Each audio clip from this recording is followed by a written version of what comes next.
ఇప్పుడు ఇవాళ ఆరుద్ర నక్షత్రం అన్నమాట. పుష్య శుద్ధ పౌర్ణమి ధనుర్మాసం విష్ణు సంబంధమైనటువంటి మాసంలో శివ నక్షత్రం రావడం రోజును మనకు చక్కగా శివముక్కోటి అని చెప్పడం జరుగుతుంది. అలాగే శివ సంబంధమైనటువంటి మాసంలో అదే శ్రవణ నక్షత్రం కార్తీక మాసంలో వచ్చినటువంటి రోజుని కోటి సోమవారాల పర్వదినం అని చెప్పడం జరుగుతుంది. కాబట్టి ఈరోజు చాలా విశేషమైనటువంటి పర్వదినం అని చెప్పడంలో ఎటువంటి సందేహం లేదు. ముక్కోటి దేవతల యొక్క అనుగ్రహము కలుగుతుంది అని చెప్పడంలో ఎటువంటి సందేహం లేదు. చక్కగా ఇవాళ రోజున శివనామ స్మరణ చెప్పిన, శివనామం చెప్పిన, శివనామం మిగిలిన, అభిషేకం చేసిన, అర్చన చేసిన చక్కగా విశేషమైనటువంటి చెప్పడంలో ఎటువంటి సందేహం లేదు.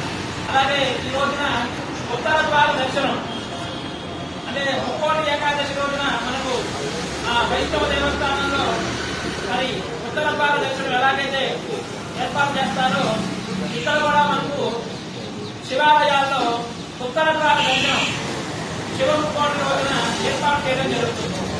మన యొక్క దేవస్థానంలో చక్కగా నందీశ్వరుని అధిరోహించబడినటువంటి అన్నపూర్ణ సమేత కాశీ విశ్వేశ్వర స్వామి వారు చక్కగా ఉత్తర ద్వార దర్శనం ఇవ్వడం జరుగుతున్నది.